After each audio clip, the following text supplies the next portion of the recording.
Antep'te, İzmir'de ve Diyarbakır'da en son yaşanan başörtüsü krizi artık şunu sormamızı gerektiriyor. Milli Eğitim Bakanlığı nereye gidiyor? Hükümet şu anda nereye gidiyor? Gerçekten bu meseleler üzerindeki duyarlı insanlar, sivil toplum kuruluşları nereye gidiyor? Niçin bu meseleler üzerinde hala ciddi bir gerçekten duygu, bir baskı oluşabilmiş değil? Maalesef Antep'te önce tecrit, dışlama, sonrasında da müdürün gerçekten affedilemeyecek şekilde ki yetkililerin bunu mutlaka değerlendirmesi gerekiyor.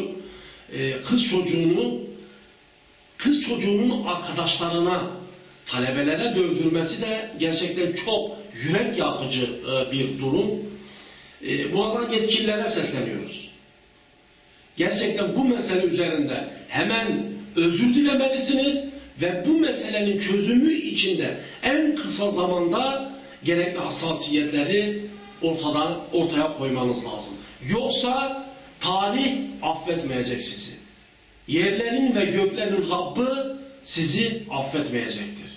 Yine gerçekten yürek yakıcı hadiselerden bir tanesi de Diyarbakır'da. İnşallah mesele başörtüsü değildir. Eğer gerçekten konu başörtüsüyse o tazyikli suyun bir Müslüman bacımıza sıkılması bir skandal gelişmelidir.